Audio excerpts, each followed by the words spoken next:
Assalamualaikum warahmatullahi wabarakatuh. Waalaikumsalam, Pak Haji. warahmatullahi wabarakatuh. Baik, teman-teman semua, pada kesempatan kali ini kami semua dari kelompok 4 mahasiswa program studi Magister Manajemen Universitas Indonesia yang terdiri dari saya sendiri, Roma Danang, ada Mas Iwan Hermawan, ada Mas Rudi Irianto, dan ada Mas Zainal Abidin. Semuanya sehat-sehat semua? Alhamdulillah. Sehat. Alhamdulillah, yang penting kita sehat dulu. Baik, di sini kita akan melaksanakan diskusi perihal mata kuliah etika dan tata kelola untuk tugas thinking critically yang diampu oleh Bapak dosen kita, Pak Junino Yahya, dengan studi kasus mengajar atau menjual, pembuat obat khawatir tentang konflik kepentingan, mengubah pendekatan mereka untuk mensponsori pendidikan berkelanjutan.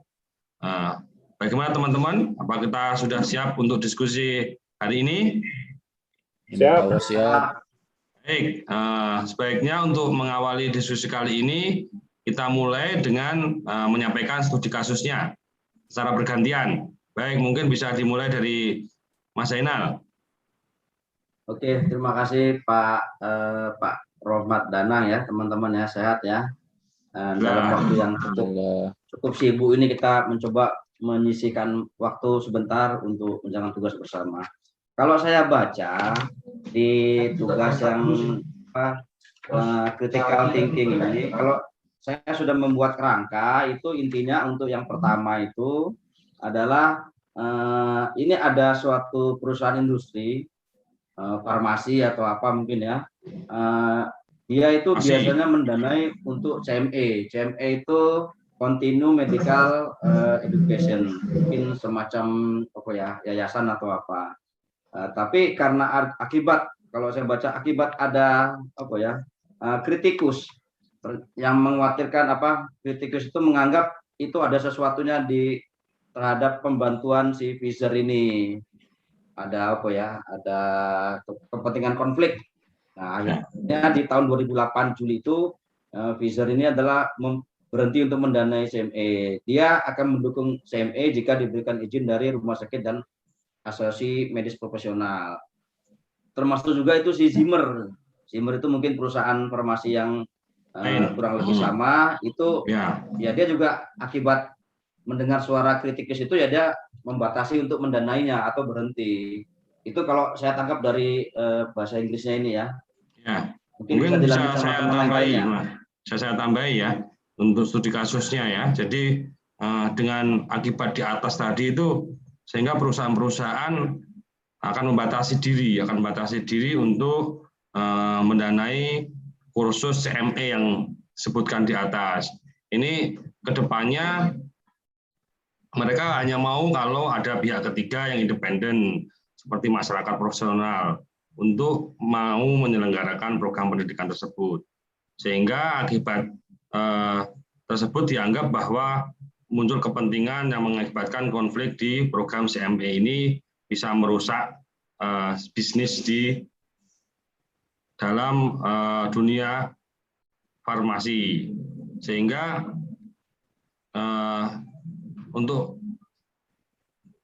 sehingga tindakan yang diambil oleh dokter bisa mengakibatkan kerugian di tingkat pasien karena kurangnya independensi dari dokter yang ada.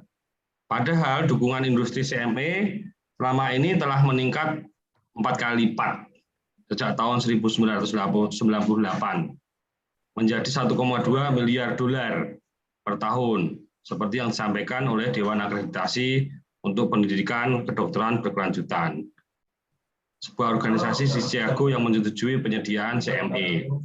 Dan lebih dari setengahnya disalurkan ke pemasar, dengan sisanya ke rumah sakit, asosiasi medis, dan menawarkan entitas nirlaba lainnya. Mungkin Mas Rudi silakan dilanjutkan. Ya, mungkin saya menambahkan untuk di kasus yang terkait CME itu untuk uang industri yang istilahnya terus berkembang biak ya, berkembang terus, ini sebenarnya tidak perlu khawatir bahwa banyak dari kursus yang telah menjadi setidaknya pihak yang bertujuan untuk mempromosikan produk tersebut industri dan pemasar atau buyer ya, itu luarnya mengatakan bahwa mereka memastikan bahwa kursus tetap bebas dari pengaruh komersil atau biaya ya, tetapi beberapa ahli medis berpendapat bahwa ketika karyawan perusahaan komunikasi terikat pada perusahaan farmasi dan perangkat, mereka akan menghasilkan kursus CME yang cenderung mendukung sponsor ya. Mereka bahkan jika menyadari apa yang mereka lakukan tidak hanya persepsi bias, ada kenyataan juga dari perwakilan Presiden Asosiasi Perguruan Tinggi dari kedokteran Amerika, yaitu Pak Davis. Mungkin bisa ditambahkan lagi dari Pak Iwan untuk pada bulan Januari 2010 terkait Zephyr itu. Ya, jadi di bulan Januari 2010 Pfizer ini mengubah sisinya ya, yang di tahun 2008 dengan memberikan hibah $3 juta ke Stanford untuk membuat kursus. Dan menurut si Pfizer ini kan, ya udah tanpa syarat nih, perusahaan nggak akan terlibat dalam pengembangan kurikulum. Namun kan yang namanya ini ya, kritikus kan pasti ada nih.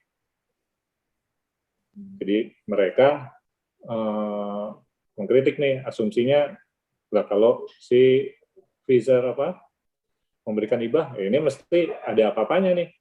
Apalagi si Pfizer punya lini produk di bidang kesehatan ya, yang kampanye itu berhenti merokok dan penyakit jantung. Jadi seperti itu ininya permasalahan yang kita hadapi.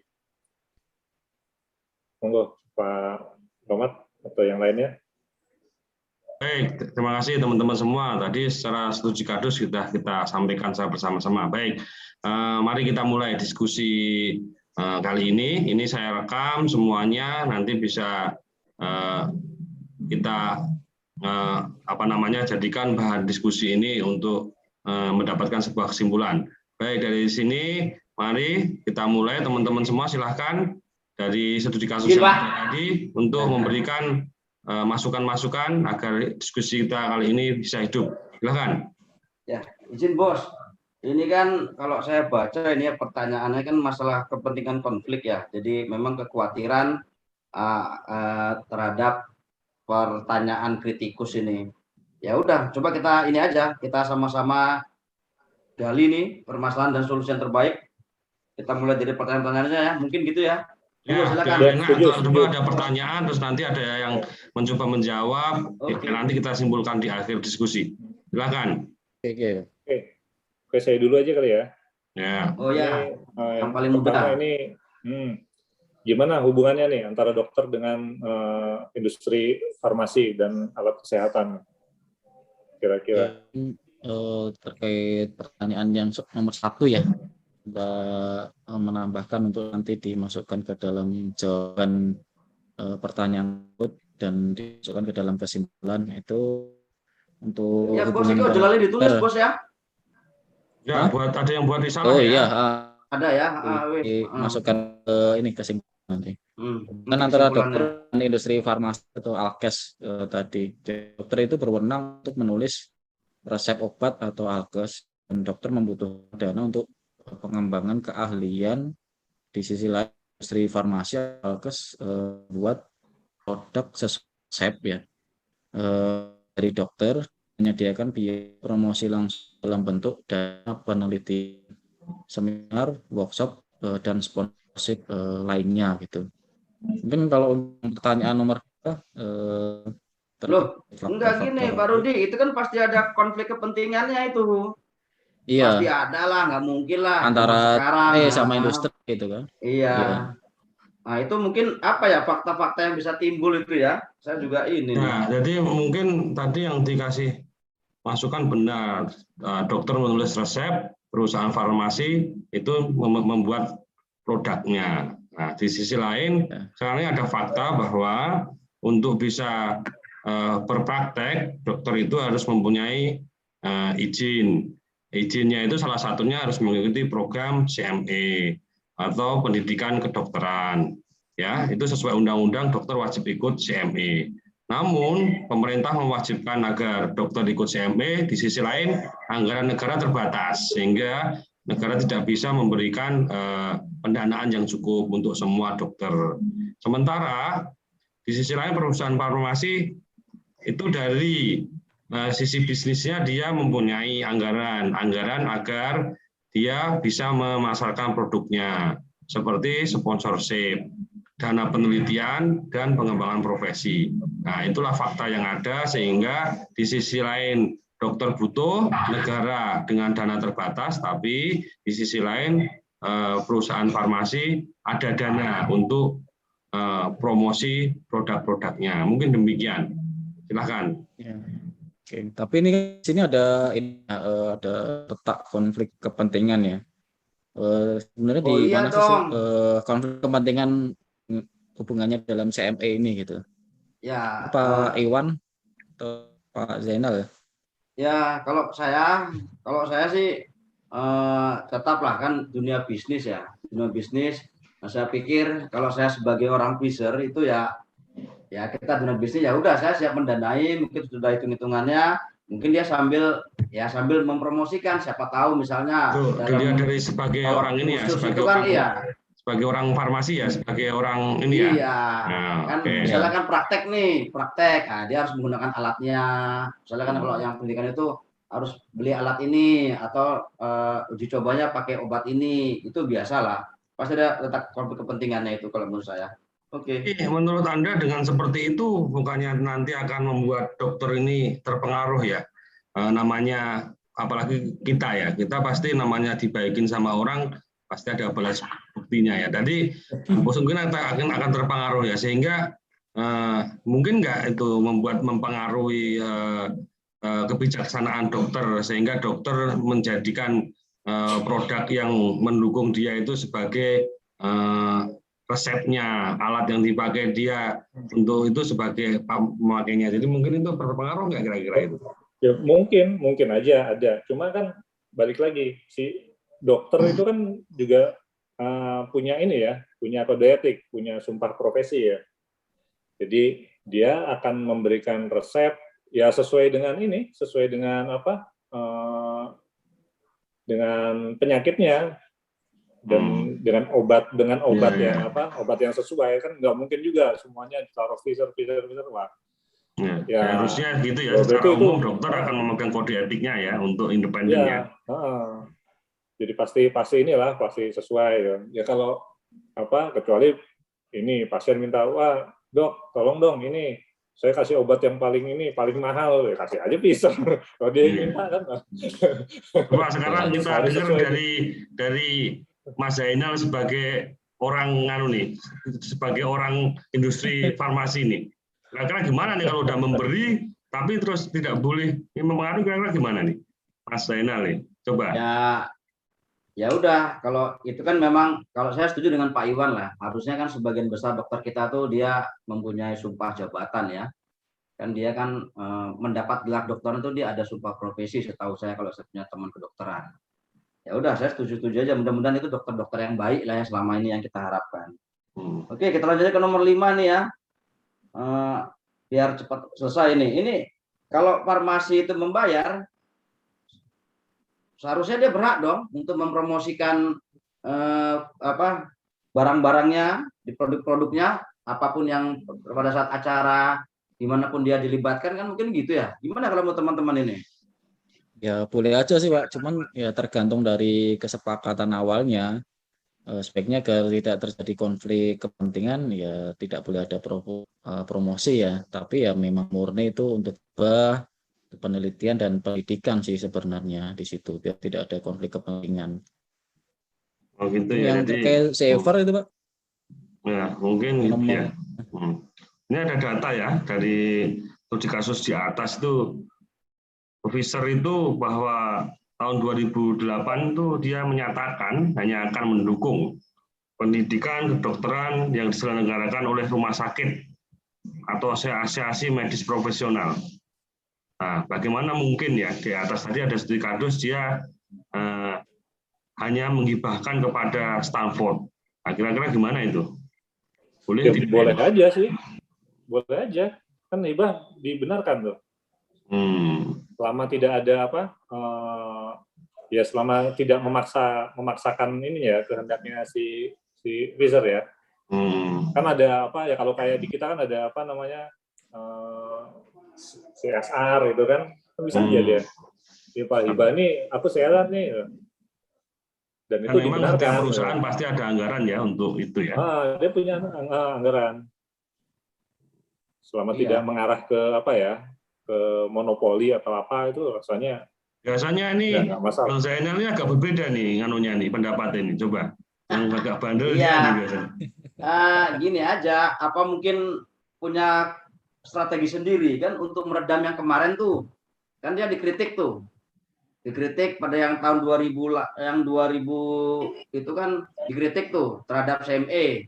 Nah, untuk meredam masalah-masalah yang dulu itu ya mungkin dia menghibah untuk saat ini, dia menghibah benar tanpa ada maksud lain, mungkin juga loh ya. Tapi ya karena kita tim diskusi, saya ikut apa yang ditulis sama Pak Ketua ini. Ya, kalau gitu gini aja, oke, sambil lompat ke pertanyaan selanjutnya ini, apakah Pfizer itu hanya mengganti satu konflik kepentingan dengan konflik kepentingan lain? Ini kan sesuai jawaban saya tadi nih. Iya, apakah begitu ya? Apa dia meredam kan gitu? Nah ini gimana ini? Inline sama yang tadi, masalah masalah independensi dokter, kan dia sudah terikat kode etik ya, sudah terikat sumpah profesi lah, bukan sumpah jabatan. Ya, tapi bisa aja untuk meredam kritikus itu ya, dengan masalah sebelumnya itu, rasanya nggak masih nggak masalah sih, kalau menurut saya. Ini luar biasa kita diskusi sore ini, insinyur mendiskusikan dokter obat, tapi keren juga kita, luar biasa nih sore ini kita. Nah, luar biasa nih. Insinyur semua. Kita bisa punya titel ini nih, APT. APT itu apoteker. Mendiskusikan dokter dengan slide yang terbatas kan keren juga.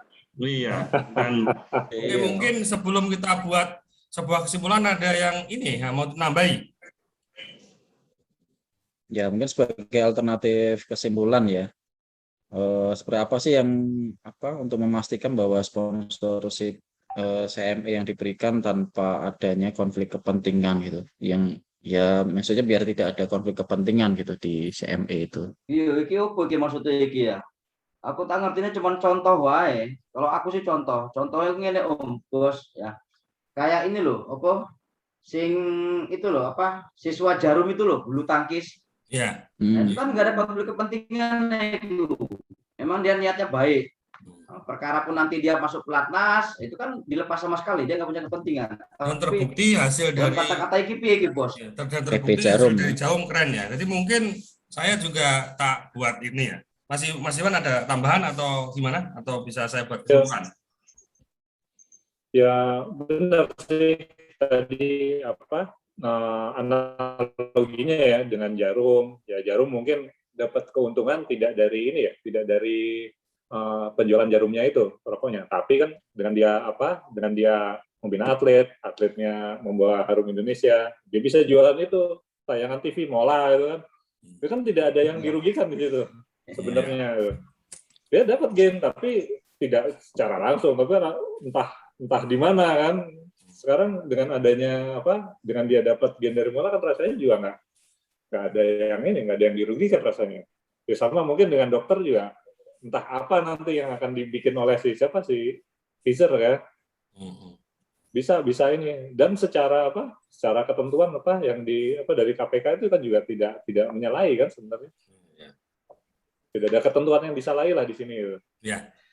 Baik, mungkin ini kalau studi kasusnya perusahaan di Indonesia mungkin kita bisa larikan ke undang-undang dan sebagainya. Tapi karena tadi kasusnya perusahaan di Amerika, mungkin saya coba meresum ya, singkat, padat, bahwa kesimpulan kita untuk diskusi sore ini bahwa program CME atau Continuing Medical Education adalah merupakan syarat bagi para dokter dan pelayan kesehatan agar dia bisa melaksanakan tugas praktek, maka dia harus mendapatkan pendidikan continuing medical education. Nah, namun di sisi lain, persyaratan yang diberikan oleh pemerintah tersebut, pemerintah sendiri ada keterbatasan atau keterbatasan dana untuk mendanai program tersebut. Nah, namun di sisi lain ada perusahaan farmasi maupun alat kesehatan atau yang di mana mereka mempunyai anggaran untuk promosi maupun anggaran untuk membiayai pelatihan maupun pendidikan maupun promosi sponsorship yang lain. Sehingga kalau tadi akibat tersebut menimbulkan efek konflik kepentingan. Di sisi lain mungkin pemberi itu sebenarnya ikhlas, tapi di sisi orang lain itu bisa menimbulkan independensi dokternya mungkin berkurang. Sehingga agar bagaimana ini bisa kita cari titik tengah bahwa sebenarnya program continuing medical education ini bisa berjalan, namun di sisi lain independensi dokter itu terjaga karena tidak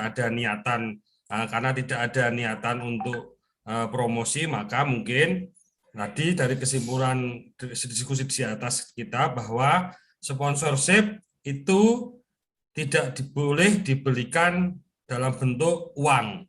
Uang di sini juga termasuk dalam kategori setara uang, transfer rekening dan sebagainya. Nah, terus sponsorship ini tidak boleh langsung ke individu, namun seperti tadi harus melalui organisasi misalkan kelompok kedokteran ataupun rumah sakit dan sebagainya. Dan yang lebih penting adalah bahwa sponsorship ini harus diberikan secara terbuka, ya, secara terbuka. Bisa diaudit oleh siapa saja, sehingga harus akuntabel. Sehingga dengan demikian, maka diharapkan program CME tetap berjalan, namun tidak mempengaruhi independensi pelayanan kesehatan dari sponsorship yang diberikan oleh perusahaan farmasi ataupun alat kesehatan. Mungkin kira-kira demikian diskusi kita sore ini. Dari apa yang sudah kita bahas dari tadi, ya. Minta tolong juga nanti kita rapikan risalah ini, kita bagikan ke semuanya agar bisa direview. Apabila ada kekurangan bisa kita tambahi. Mungkin demikian teman-teman. Oke. Ternyata mendiskusikan yang bukan apa namanya keahlian kita itu semua bisa dikerjakan kalau kita bisa mau mencari data dan menggunakan logika. Mungkin demikian ya teman-teman sore ini. Oke. Nanti terima kasih kalau ya. ada kekurangan bisa kita lanjutkan diskusi berikutnya. Terima kasih semuanya. Selamat sore. Assalamualaikum warahmatullahi wabarakatuh.